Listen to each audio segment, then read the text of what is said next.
Okay बच्चों, तो अब हम लोग स्टार्ट करेंगे इस चैप्टर का सबसे इम्पोर्टेंट पार्ट, जहां से बहुत ज्यादा क्वेश्चन सीबीएसई में पूछे जाते हैं। इसका नाम है integrated rate laws. Integrated rate laws में सीबीएसई ने केवल 3 ही चीजें रखी है: zero order reaction, first order reaction, pseudo first order reaction, बस। अगर हम नीट जेई के स्टूडेंट्स हैं तो आप लोगों को second, third, nth order reactions भी मिलती है, लेकिन अगर हम सीबीएसई पर्पज से बात करें तो हमें फर्स्ट ऑर्डर तक रुक जाना है, ये ध्यान रखना है ना। अब हम लोग पहले करेंगे इसका डेरिवेशन। डेरिवेशन के बाद में कितने टाइप के क्वेश्चंस यहाँ से बिल्ड हो सकते हैं उसकी बात करेंगे, ठीक है। तो अब हमारा टॉपिक है बेटा integrated rate laws. Integrated rate laws, ये पढ़ना है हमें, ठीक है। और पहले हम किसके लिए पढ़ेंगे? जीरो ऑर्डर रिएक्शन के लिए।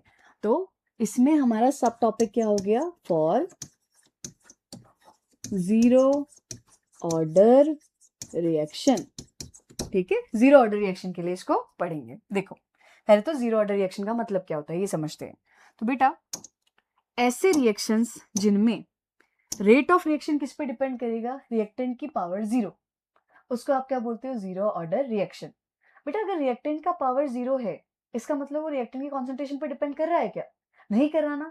इसका मतलब मैं ऐसे बोल दूं क्या डेफिनेशन, कि ऐसे रिएक्शंस जिनके अंदर rate of reaction is independent of concentration of reactant, उसको भी क्या बोला जाएगा? जीरो ऑर्डर रिएक्शन, ठीक है। तो व्हाट इज द डेफिनेशन? बेटू डेफिनेशन बनेगी the reactions in which rate of reaction is independent of concentration of reactant. Concentration of reactant is known as zero order reaction, ठीक है। इनको आप बोलोगे zero order reaction. I hope ये clear हुआ होगा। अब डेरिवेशन पे चलते हैं। देखो कैसे करेंगे डेरिवेशन। मान लो आपके पास कोई हाइपोथेटिकल रिएक्शन थी जिसके अंदर एक रिएक्टेंट आर था, आर, और बेटा वो किस में कन्वर्ट हो रहा था? प्रोडक्ट पी के अंदर, ठीक है। ऐसा था हमारे पास में रिएक्शन में। अब ना बेटा एक बात बताओ, जब मान लो रिएक्शन स्टार्ट ही हुई है, t is equal to 0 second, initial condition है ना ये। तो जब इनिशियली आप कोई रिएक्शन करवाते हो तो उस टाइम पे क्या होगा? आपने बीकर लिया होगा, रिएक्टेंट डाला होगा, उस टाइम पे प्रोडक्ट थोड़ी बन गया। तो उस टाइम पे मैं क्या बोलूंगी? मेरे पास में initially rate of reaction, initially concentration of reactant क्या हो गया? R naught. उस टाइम पे प्रोडक्ट बना ही नहीं है, तो ये क्या हो गया? जीरो, ठीक है। अब ना कुछ टाइम निकला, मैंने कहा मान लो t सेकेंड टाइम आ गया, तो उसके ऊपर क्या हुआ होगा? रिएक्टेंट फिनिश हुआ होगा, कुछ तो फिनिश हुआ होगा ना, थोड़ा सा तो कम हुआ होगा। तो मान लो टी टाइमिंग के ऊपर जो रिएक्टेंट था अभी वो कितना हो गया? आरटी। इनिशियली तो प्रोडक्ट बना नहीं था, लेकिन टी टाइम पे कुछ तो बनेगा, तो जो कुछ बनेगा उसको मैं नाम दे दूं क्या? एक्स मोलार, इतना बना होगा। इतना क्लियर? ओके। अब ना फिर से देखो हमने क्या बोला था। हमने बोला कि जो जीरो ऑर्डर रिएक्शन होती है उसकी डेफिनेशन क्या होती है? ऐसे रिएक्शंस जिनके अंदर rate of reaction depends on reactant का कॉन्सेंट्रेशन का पावर जीरो, उसको आप क्या बोलते थे? Zero order reaction. बेटू प्रोपोर्शनलिटी का साइन हटाएंगे तो क्या आएगा? कांस्टेंट। तो इसको कर दो क्या? के इंटू आर का पावर क्या हो गया? जीरो। इतना क्लियर हो गया?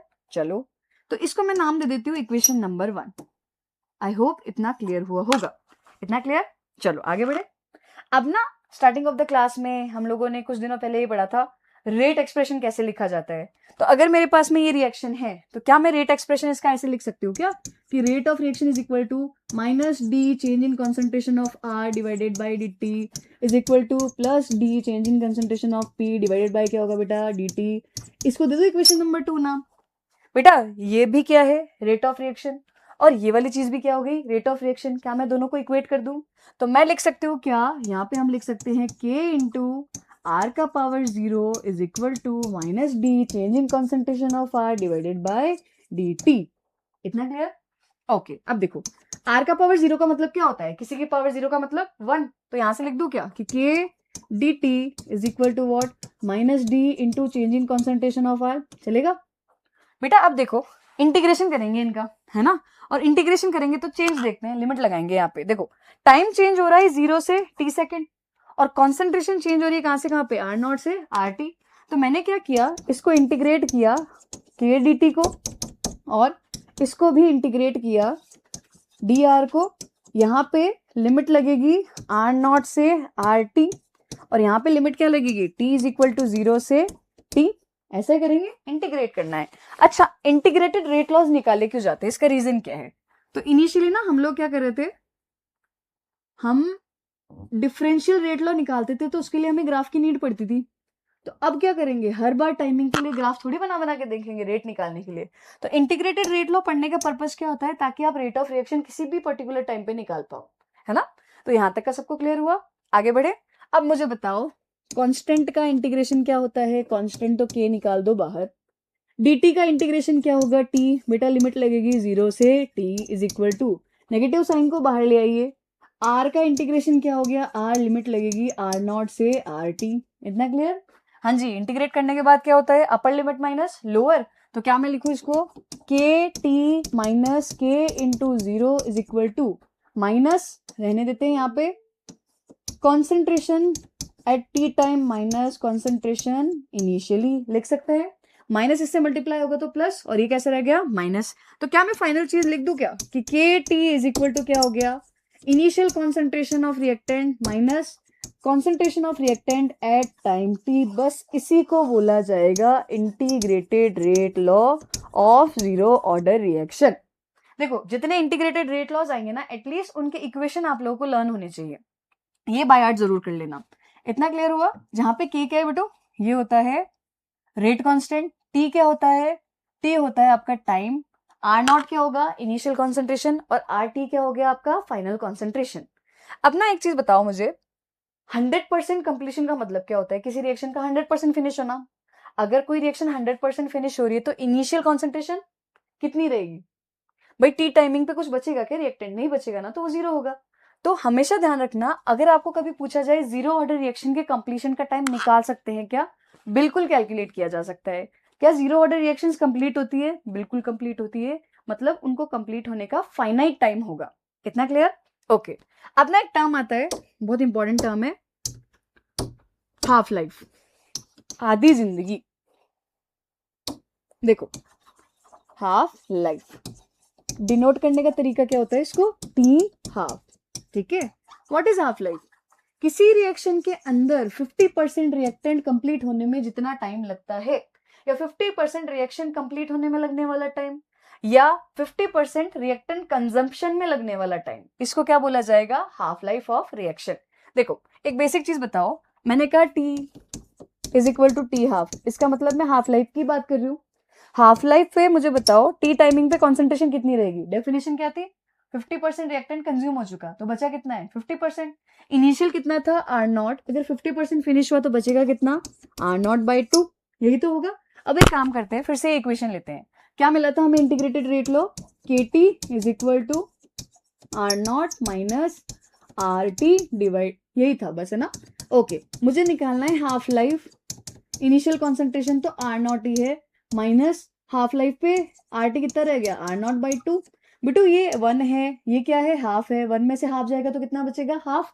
तो हमें मिलेगा K T half is equal to are naught by 2। क्या मैं इसको थोड़ा रीअरेंज करके लिख दूं, T half is equal to what, R naught by 2k, ठीक है। इस एक्सप्रेशन को बोला जाता है half life of zero order reaction. तो दो फॉर्मुलाज हो गए, फर्स्ट फॉर्मुला कौन सा था, integrated rate law of zero order reaction, क्या होगा ये, K T is equal to are not minus R T, और जीरो ऑर्डर रिएक्शन के लिए हाफ लाइफ क्या होगा, T half is equal to are naught upon 2k। Expression related question आते हैं, ग्राफिकल क्वेश्चन आते हैं, और न्यूमेरिकल भी आते हैं, ठीक है, ये चीज ध्यान रखना। इतना सबको क्लियर हुआ? ओके। अब देखो, मैथ्स के अंदर कुछ बेसिक ग्राफ्स तो पढ़े होंगे सब लोगों ने, है ना, तो थोड़ा ग्राफ का डिस्कशन कर लेते हैं, और एक बार आप लोगों को रिवाइज करने के लिए फिर से इंटीग्रेटेड रेट लॉ लिखेंगे। क्या क्या था, K T is equal to are not minus R T, एक तो ये आया था, और हाफ लाइफ क्या आया था, T half is equal to are naught by 2k, जहां पे k कांस्टेंट होता है ना। बस अब इन्हीं को यूज में लेके ग्राफ्स बनाएंगे। और डेफिनेशन क्या थी जीरो ऑर्डर रिएक्शन की, जहां पे rate of reaction depends on reactant के कॉन्सेंट्रेशन का पावर 0, इसका मतलब रेट क्या होती है, कांस्टेंट। ठीक है, चलो अब ग्राफ प्लॉट करते हैं। देखो, तो आप लोगों ने स्ट्रेट लाइंस के कर्व पढ़े होंगे, है ना। एक पढ़ा होगा y is directly proportional to x, एक पढ़ा होगा y is equal to mx plus C. बस यही ग्राफ्स हमें फिर से प्लॉट करने हैं, तो देखते जाओ। 4 ग्राफ हैं, सबसे कॉमन और बार बार पूछे जाएंगे।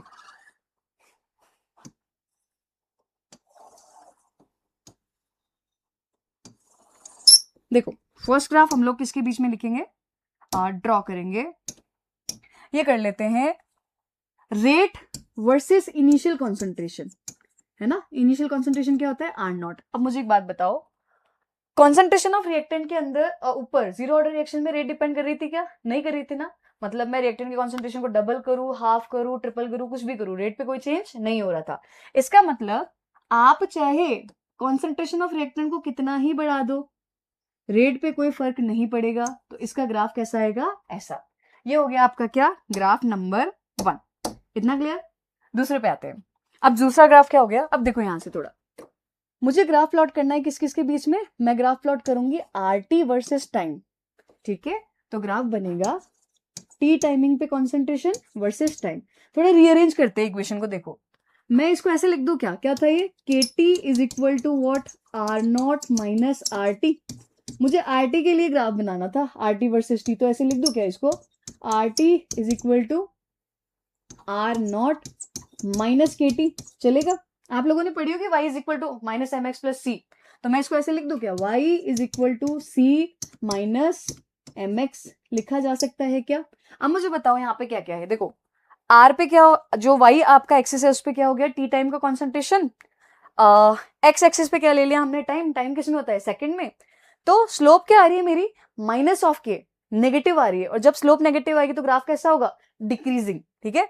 उसके बाद में सी क्या होता है आपका, इंटरसेप्ट। इंटरसेप्ट क्या होता है, अगर मुझे निकालनी है y की इंटरसेप्ट, जब x 0 होगा तो उस पे y का वैल्यू कितना आएगा, this is what we call intercept. तो वो कितना आ रहा है, आर नॉट। तो अब मुझे बताओ ग्राफ कैसा बनेगा। यहाँ पे ये 0 था, ओरिजिन था। बोलो, जीरो कॉन्सेंट्रेशन जब है, जीरो टाइमिंग जब है मेरे पास में, तो 0 पे इनिशियल कॉन्सेंट्रेशन आर नॉट तो थी ना, तो ग्राफ यहाँ से स्टार्ट होगा। तो बेटो ये तो हो गया हमारा क्या, आर नॉट मतलब इंटरसेप्ट। अब क्या हुआ, ग्राफ कैसा है, स्लोप है नेगेटिव, नेगेटिव मतलब नीचे की तरफ जाएगा, तो ग्राफ हो गया आपका डिक्रीजिंग। देखो ये बहुत बार आया है, इसको इंपोर्टेंट कर लेना, क्योंकि सीबीएसई यहाँ से बार बार पूछता है कि इनमें से कौन सा ग्राफ कौन से ऑर्डर की रिएक्शन के लिए, ठीक है ना। अब बताओ यहाँ पे स्लोप कैसा आएगा, तो बेटू स्लोप का वैल्यू क्या होगा यहाँ पे, नेगेटिव ऑफ के। आई होप यहाँ तक का सबको क्लियर हुआ होगा, ठीक है। स्लोप क्या हो गया आपका, नेगेटिव के। कभी कभार न्यूमेरिकल में क्या करते हैं, ये ग्राफ देके स्लोप का वैल्यू देंगे और आपसे पूछेंगे कि बताओ रेट कांस्टेंट क्या होगा, ठीक है। नेगेटिव साइन को हटा देना और रेट कांस्टेंट का जो वैल्यू आएगा वही स्लोप के इक्वल होगा, ठीक है। तो स्लोप आपकी हो गई नेगेटिव ऑफ के, ये चीज ध्यान में रखना है ना, माइनस के। चलो अगले ग्राफ पे चलेंगे, हाफ लाइफ। देखो हाफ लाइफ का फॉर्मूला क्या था, T half is equal to are naught by two k. Two constant है, के कॉन्स्टेंट है। अगर ये दोनों ही टर्म कॉन्स्टेंट है तो मैं ऐसे लिख दूं तो कोई दिक्कत है क्या, t half is directly proportional to are naught लिखा जा सकता है। तो आपको किसी ने कहा ग्राफ प्लॉट करो t half versus r naught के बीच में, बेटू y is directly proportional to x के ग्राफ कैसे होते थे, स्ट्रेट लाइन, ठीक है। तो ग्राफ कैसा आएगा, स्ट्रेट लाइन, ठीक है। और एक फाइनल, कभी कभार आपकी लॉजिकल थिंकिंग को यूज करने के लिए पूछा जाता है कि अगर हाफ लाइफ, चलो ये तो हो गए अपने, इतने ही कर्व पूछे जाएंगे। 3 ही कर्व्स आते हैं इससे, है ना, ये ध्यान में रखना। एक ग्राफ हो गया कौन सा, आर वर्सेस आर नॉट, एक हो गया आर टी वर्सेस टी, और एक कौन सा हो गया, t half versus r naught. I hope आप लोगों को यहां तक का क्लियर हुआ होगा, ठीक है। अब हम लोग डिस्कशन करेंगे फर्स्ट ऑर्डर रिएक्शन का, उसकी डेरिवेशन का, और उसके बाद में लास्ट में हम लोग एक साथ सबके न्यूमेरिकल्स लेंगे। आई होप यहां तक का सबको क्लियर हुआ होगा।